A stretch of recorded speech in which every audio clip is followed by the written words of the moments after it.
السلام عليكم ورحمة الله وبركاته. waxaan rabaa video la ii soo diray wiil la yiraahdo waxa iskale youtube-ka ina kaba yare markaan dib u sii raacay videoyadiisa wuxuu ku jiraa wiilasha siyaasadda falanqeeya marka videogan waxa weeye wuxuu ka hadlayaa wiilkan ciidamo laga keenay marka ciidamo asalkii ka soo jeeda maxaa la dhahaa gobolada Shabeellada Hoose oo marka laga keenay Muqdisho la keenay Muqdisho lagu dilu leeyahay oo ciidamadaas lagu xasuuqay marka wiilkaas arintaas ka hadlayaa waxaan rabaa bal anna inaan falanqeeyo waxyaabaha nuxnuxda suuqa ku jirta ee dawladdan Xasan Sheekh Maxamuud ay dadka Soomaaliyeed ku xantaan ama dad badan ay aad iyo aad uga walwal qabaan oo Soomaaliyeed dad badan oo Soomaaliyeed ayaa runtii dawladdan Xasan Sheekh Maxamuud uu hogaamiyo walwal weyn ka qaba dadka Soomaaliyeed farta ayay wadnaha ku hayaan way baqayaan waxay u baqayaan dalkooda iyo dadkooda marka sida wiilkan uu sheegayo ama fiidiyoyo kale si daba galgalay isagii waan dhageystay waxyaabo badan fiidiyoyo badan oo ka hadlayay oo siyaasadda uu falanqeynayay ayaan si dhageystay I think ina kaba yare waxaan u malaynaa armo fanaanada la dhashay I'm not sure ma aqaan armo isku magaciin Soomaalida qaar ba isku magaca maybe isku magacay yihiin Fadxiya kaba yare maybe waa walaashiis I don't know ma hubo marka wiilka wuxuu leeyahay ciidamada la laayay u dhashay ka soo jeeda Shabeellada Hoose oo Digil iyo Mirif ah ciidamadaas wuxuu leeyahay waxa waa ciidamadii uu qoray madaxweynihii hore Farmaajo uu dalka u qoray waxaa jira ciidamo badan runtii uu Farmaajo xilligiisii uu sameeyay uu qoray dhalinyaro badan oo ciidan ka dhigay oo dalka uu u tababaray meelo badanna lagu soo tababaray marka waxa weeye ciidamadaas ayay ka mid ahaayeen baa layiri wiilashan just like ciidan badan ma ahayn sida la sheegay boqol nin bay ahaayeen marka waxaa lagu leeyahay qarax baa lagu xiray qof isa soo miidaamiyey oo kood xiran dhagax maxaa la dhahaa qarax ah ayaa qarxiyaa la leeyahay marka dadka badanaa sida ay u badinayaan ciidamadan ciddii laysay ee xasuuqday waxay ku sheegeen inay dawladda tahay dawladda looga shakisan yahay sababtoo ah ciidamadan waxaa laga keenay marka iyo deegaanadoodii waxaa la keenay Muqdisho waxba iyagoon joogina waa la laayay xero ayaa lagu guray 21 Oktoobar miya ma garanayo baa lagu sheegay xerada lagu guray ay joogeen waxaana madax looga dhigay dabcan dadkii ay ishayeen qabiilkii habar gidir ay ishayeen Digil iyo Mirif iyo Biyamaal ee Shabeellada Hoose la isku haystay ayaa madax looga dhigay baa lagu leeyahay oo waxa uga dhigay ninka kale ee habar gidirka ah ee ciidamada sirdoonka hadda haysta oo bedelay ninkii la oran jiray dawladii Farmaajo joogay Mahad Salaad ayaa la dhahaa ninkan hadda bedelay marka ciidankii mahad salaad weeyaa la yiri waxaan leeyahay ninkan mahad salaad ayaa ciidanka madax uga dhigay u magacaabay dabcan dad aad ishaysaan dhulkaagii kugu haysta iyo deegaankaagii haddii madax lagaaga dhigo dee janison bay kugu gaadayeen soo maa wax walbay kugu samayn karaan anything wax kastay kugu samayn karaan marka waa laga yaabaa inay dowladda ka dambeyso sababta waxba ma joogin ninkana dee nin dowladda ka tirsan buu ahaa ninka madaxda u ahaa baa lagu leeyahay ciidanka oo meeshaan usoo bedelay oo halkan keenay oo maxaan ku rahdaa ninkan madaxda looga dhigay waxoo dhan mahad salaad dowladda u shaqeeya okay maxaa la dhahaa ninkan kalena madaxda looga dhigay dowladda u shaqeeya waa sarkaal madax looga dhigay marka waxaa weeye waa suspect waa laga noqon karaa runtii shaki waa laga qaadi karaa arrintaas marka allahu aclam wixii run ah wixii jiro oo dhabta ah anagu ma ogin allah baa naga og ilaahay baana waxba ka qarsoonayn isagaa wax walba og wixii uurka aad ku qarsanayso iyo wixii aad madow iyo mugdi la gashay kulli wuu og yahay marka kolley wiilashaas waa la laayay waxaa lagu leeyahay khasaaraha wuxuu u badan yahay beesha biyamaal oo la yiri dadka qaar waxay leeyihiin 30 qaar waxay leeyihiin biyamaal kaliya 30 ahaa qaar waxay leeyihiin biyamaalku waa 18 qaar waxay leeyihiin waa 13 dabcan tiro yar maaha intaba waa rag badan runtii intaasoo rag hadday kaa dhintaan waa runtii waa jab weyn weeye jab weyn marka waxaan dhahayaa allah u naxariista wiilashaas ilaahay jannatu firdaws ha geeyo kutubkooda midigta allah ka siiyo dad muslim ay ahaayeen balse suuqa waxa ku jira ayaan rabaa hadda inaan idiin sheego oo soomaalida ay wadnaha farta ku hayaan wadnaha sababta ay farta ugu hayaan soomaalida oo ay warranka u yihiin oo maxaan ku iraahdaa u walwalsan yihiin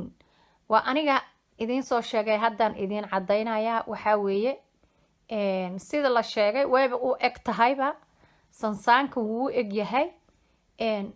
xasan sheekh maxamuud wuxuu la dagaalamayaa ciidamadii farmaajo uu dhisay uu ka tegay uga tegay dalka Soomaaliya farmaajo waa shakhsi uu ka tegay dalkii Soomaaliya ciidankii loo dhisay maalin walba meel baa lagu dilay waa la laynayaa baa la yiri marka wiilkan ina kaba yare wuxuu u dhigay habka aniga aanan u maqlin ayuu u dhigay hab waxaa jiro dadka qaar hadalka waxay u dhigeen different waxa aniga soo maqlayna waa different ina kaba yare wiilkan fiidiyowga iskale youtube-ka la iisoo diray ka hadlayay wuxuu u dhigay in hab qabiil ah oo xasan sheekh maxamuud u taargad garaysanayo ciidamada Soomaaliya uuna dhihi jiray buu yiri markii farmaajo uu joogo ciidamada la qoray waxaa la rabaa in beesha maxaa la dhahaa hawiye lagu qabsado beesha hawiye awoodooda lagu wiiqo ayuu dhihi jiray buu yiri xasan sheekh maxamuud ani ma arkin allah ilaaha baa iga sareeya wax beena inaan sheego mar ma arkin mana maqlin arrintaas laakiin wiilkaas ayaan afkiisa ka maqlay marka wuxuu ku leeyahay ciidanka waxay u badnaayeen daarood iyo digil iyo mirif iyo beelaha shanaad ayuu qoray ciidanka farmaajo ayaga u badnaa buu ku leeyahay ciidamadii lasoo tababaray all maca ciidamadii la silciyey oo la rafaadiyey oo sida xun uu u galay xasan sheekh maxamuud balse uu farmaajo ku eedeynaya ciidankii waa dhammaadeen ciidankii waa la laayay dadka barakacayaasha inta la siiyey $10 soo kacay waa waray qayliyay mudaharaadahay ilmaha naga maqan dhahay baa la dhahayay balse wixii way beenoobeen oo beentii way soo afjarantay been waxaa lagu leeyahay waxay leedahay hal lug hasha lug haddii la qabto dee ma carari karto marka beentiisi waa lasoo qabtay xasan sheekh maxamuud waxay ahayd waxaas kicin iyo si uu kursigan ugu soo noqdo mar labaad oo u qabsado ayay ka ahayd balse waa u hirgashay laakiin beentiisii ayaa caddaatay ciidamadii waa kii ugu tegay halkii ay joogeen iyagoon mid ka maqnayn waa tii uu hadlay afwarq madaxweynihii maxaan ku irahdaa dictatoriga ahaa maxaan ku irahdaa xukumay Eritrea wuu hadlay wuuna sheegay warbixin ayuu dhiibay wuu sheegay inaan ciidankaas dhibaatana loo geysan waxna loo geysan dagaalna la gelinin waa tuu dhihi jiray xasan sheekh maxamuud dagaalaa la geliyay Tigreegi dagaalkoodii baa la gashay ciidankii waa dhammaadeen babababa waa silceen balaayada duumo la soo dejinayo la akhrinayo marka hadda beentii markay dhammaatay waxaan u jeednaa ciidankii oo la dhammaynayo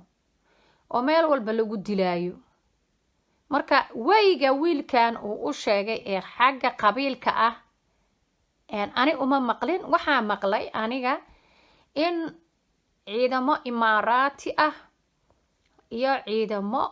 masaari ah waddanka la keenayo oo ay la wareegi doonaan booliska ciidanka maxaan leeyahay ciidanka Soomaaliya oo dhan ay la wareegi doonaan just boolis la qori doono boolisna waa taqaanaa magaalada labada isdaqarta maxaa la dhahaa tuugii waxaas unbay soo qabtaan laakiin ciidan marka la dhaho waa ciidanka commandoska waa ciidanka inventoryga waa ciidanka cirka ee diyaaradaha dagaalka elidka dagaalka barta weeye ciidanka waddan iyo xuduud cir iyo dhulba difaaci kara ciidanka lagu faano oo waddan ku faano waa kuwaas marka kuwaas ayaa la baabi'inayaa baa la yiri waddanku waa for sale Soomaaliya waddankeena waa for sale waa aniga saan maqlay in ciidanka Soomaaliya uu xasan sheekh maxamuud qaybna wuu kala diray oo wuu kala fasaxay qaar waa iska carareen markii mushaharaadkii la siin waayay iyagoo waxaan arkaynay wada ooyay hiiraan xataa ka soo ooyay qaylinaya ciidamadii marka sida suuqa ku jirta Soomaaliya waxa weeye in ciidanka Soomaaliya uu xasan sheekh maxamuud u burburinayo in uu waddanka iibsaday in uu ka iibiyay imaaraat in Masar la keenayo ciidamadeedii dalkeena in ay dhici doonto in waddankeena lagu dul dagaalamo oo ay ku dul dagaalamaan Itoobiya iyo Masar waayo Itoobiya Masar waxbay isku haystaan anaga maxaana dhexgeliyay waalideena caswe waa doqonnimadeena waa caqli gaabnaanteena waa hungurigeena waa istubidnimadeena waa dalkeena on gadanayna waa inaynan ahayn muwaadiniin waa inaynan dadkeena iyo dalkeena ka naxayn waa inaanan xishoonayn waa inaynan maxaan ku irahdaa ilaahay ka baqaynin waa inaynan xisaabtamaynin waa inaynan diiraynin dhiig lahayn waa inaan destroy garaynayno waa inaan nahay dad waalan oo mental ah dadka Soomaaliyeed I think inay fiyoobeen madaxdan la isugu geeyo meesha qof fiyow oo damiir leh waa laga heli lahaa ma u jeedno waxaasoo dhan oo dhacaya cid fashilaysa male cid sheegaysa male cid dalka in la gato sheegaysa male cid ka daba hadlaysa malaha hal nina laga daba tukanaya oo tuug ah it's not fair Soomaaliya dadkan film mafia ku jiro waa inaan iska qabanaa waa in inta damiir kale waddanka u naxdaa ha qaadanina gunnimo ha qaadanina imaaraad waa taqaanaan waa cadowga islaamka imaaraad dal kasta oo muslina isagaa burburiyo oo lug ku leh burburkooda Suudaan hadda isagaa lug ku leh ciidamo calooshiisa u shaqaystayaal ah ayuu qortaa oo Mareykan leh oo Afrika leh oo South African leh oo cid kasta leh marka imaaraadka wuu baabi'iyaa dalalka muslimka wuu destroy gareeya wuxuu u destroy gareeya xataa macdantuu xadaaya dahabku xadaya dheemanku xadaya kalluunku xadaya shidaalku xadaya gaasku xadaya wax kastuu xada dhirtu xadaya waa ogtihiin dhir badan in Somaliland iyo Puntland iyo koonfurtaba laga dhoofiyo oo loo dhoofiyo abuurkooda loo dhoofiyo geedkii oo la abqaalay oo nool ayaa la dhoofinaya oo 2 mitir maxaa la dhahaa ii sheeg intaasoo inchi ah ayaa la dhoofiyaa dhirteena muhiimka ahayd dhulkeena caanka ku ahayd ayaa la dhoofiyaa maxaa ku jira dhirteena sirta waa in la soo baara dhirteena waxa ku jira oo loo dhoofsanayo loo geynayo carabaha waxaa la dhoofiyaa ugaarteeni oo lagu beeraa imaaraadka oo la daawadaa oo aan ku soo aragnay zuuyadooda ugaarteeni oo cad aan u jeedno iban alaabteeni hidiya dhaqanka ayay sheeganayaan haamaheeni iyo tolan ayaan aragnaa oo meelahooda hidiya dhaqanka yaallo kabdaheeni iyo kulli marka Soomaaliya xaq ma aha waa isxaalufinay ilaahayoon xaalufna badin ayaan isxaalufinay magaceeni muunadeeni astaanteeni waxaan ahayn dhulkeeni wax noo bad qaba ma jiraan Soomaaliya marka aan isdaba qabano Soomaaliya aqligeenu ha shaqeeyo dad bili aadana inaan nahay aan dareeno awaan is ilownay bal aan istaataabano inaan nool lahay bal aan istaataabano korkeena aan dhahno bal ma nooshihiin sidaan si ma aha sidaan nolol ma saan laguma noolo Soomaaliya saan kuma nooridin saan kuma bad qabtaan maskaxiyan ba xanuunsanaysan malaha stop ciidanka hadii la baabi'iyo maxaan noqonaynaa waxaan noqonaynaa malaha si kastaana laga yeelaya wax kastaana laga samaysanaya waana la bahdilaya waana la ihaanaysanaya waana la baabi'inaya khayraadkan anagoo soo taagana la qaadanaya joogna ma dhihi karayno hadhow waan gumownay waana laga adkaaday markaas marka Soomaaliya aan fikirno aqligeenu ha shaqeeyo siyaasiyiintan doqmaha ah iyo madaxdan doqonta ah iyo maxaan ku iraahdaa dadkan NGO-yada Soomaaliya ka dhigto NGO-yo Soomaaliya siyaasiyiinta kaliya ma waxa dhibaatay NGO-yada way xataa waxa dhibaatay NGO-yada koobay ka yihiin waxay u shaqeeyaan cadowga Soomaaliya dadka Soomaaliyeed wax baabiyo waa iyaga marka Soomaaliya aqligeenu ha shaqeeyo wake up Somali people wake up aan kacno isbedel baan u baahanahay isbedel please واني سلام يا سلام عليكم ويلكا سيدو udhigay aniga hadalka uma dhigaayo sidaan kale ayaan maqlay Soomaaliya ka kaca hurdada